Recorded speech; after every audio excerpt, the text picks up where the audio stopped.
Welcome to news 24 తెలుగుకు స్వాగతం. వార్తల్లోని ముఖ్యాంశాలు ఇప్పుడు చూద్దాం.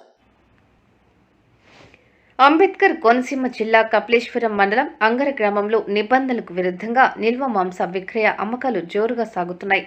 పట్టించుకోవాల్సిన అధికారులు వీటి వైపు కన్నెత్తైనా చూడకపోవడంతో వీరి వ్యాపారాలు 3 పువ్వులు 6 కాయలుగా సాగుతున్నాయి.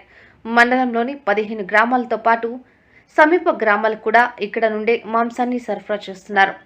నిల్వ మాంస విక్రయాలపై పలు ఫిర్యాదులు అంగర గ్రామ పంచాయతీ అధికారుల దృష్టికి రావడంతో మాంసం వ్యాపారదారులను పిలిపించారు. ఎటువంటి లైసెన్స్ లేకుండా మాంస విక్రయాలు జరిపితే వారిపై చట్టపరమైన చర్యలు తీసుకుంటామని పంచాయతీ కార్యదర్శి తాతపొడి సుభాకర్ తెలిపారు.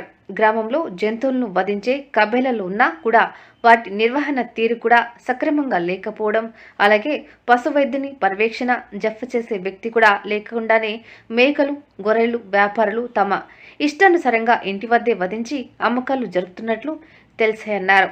కొంతమంది వ్యాపారస్తులు కూడా డీప్ ఫ్రిడ్జ్ బాక్సుల్లో రోజుల తరబడి మాంసాన్ని నిల్వ ఉంచి విక్రయాలు జరుపుతున్నారనే విషయాలు కూడా చర్చించారు. ఎవరైనా నిబంధనలకు విరుద్ధంగా వ్యాపారాలు జరిపితే కఠిన చర్యలు తప్పవని వారు హెచ్చరించారు. ఈ సమావేశంలో గ్రామ సర్పంచ్ వాసా కోటేశ్వరరావు, ఉప సర్పంచ్ ఎర్ర వీరన్నబాబు, ఎంపీటీసీ సభ్యులు మేడిశెట్టి దుర్గారావు, పలసలపూడి శ్రీను, అబ్బు హుస్సేన్, మాంసం విక్రయదారులు పాల్గొన్నారు.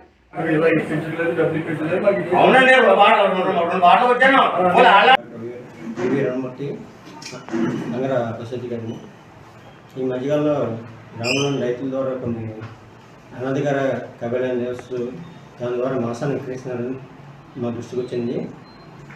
అది పంచాయతీ ద్వారా వాళ్ళు మాకు నిర్వహిస్తే మేము వెళ్ళి దాన్ని చనిపోయిన వారిని పోయకుండా మంచి గొర్రెల మేకలు కోసేలాగా చూడడం జరుగుతుందండి. దీనికి పంచాయతీ వారు మాకు దరఖాస్తు చేసుకోవాలి. అది చేసుకుంటే దాని ప్రకారం మేము ప్రతిరోజు వెళ్ళి ఆ వధించేటప్పుడు ఆరోగ్యంగా ఉన్న పశువులని మేకలని గొర్రెలు మాత్రమే వధించడానికి అనుమతిస్తాం. దీని ద్వారా గ్రామంలో ప్రజలకి ఆరోగ్యంగా ఉంటారని కోరుకుంటున్నాం. ఏవైనా చనిపోయిన మేకల గొర్రెలు కోసమని మనకి గ్రామంలో ప్రజలు కొంతమంది వచ్చి చెప్పడం జరిగింది. దీనికోసం నేను ప్రత్యేకంగా చర్య తీసుకుని అలాంటివి జరగకుండా ఈ మీడియా ద్వారా గ్రామ ప్రజలందరికీ తెలియజేస్తున్నాను. మీరు కూడా ఎక్కడైనా అనుమానం అవసరం ఉంటే కనుక మా దృష్టికి తీసుకురండి. మేము వెంటనే దాని మీద చర్య తీసుకుంటాము తెలియజేస్తున్నాము. కబడ్డీకి పంపే మేకల గొర్రెలు కానీ ఆ ముందర సాయంత్రం తీసుకొచ్చి దానికి స్టాంప్ వేయించుకోవాలి. అవి ఆరోగ్యంగా ఉంటాయని మేము స్టాంప్ వేస్తాం. ఆ తర్వాత రోజు ఆ స్టాంప్ చూసి ఆ మేకల గొర్రెని కోయడానికి అనుమతిస్తాం. అలా కాకుండా వేరే మేకల గొర్రెలు కోసం వాళ్ళ మీద చట్టపరమైన చర్యలు తీసుకుంటాం.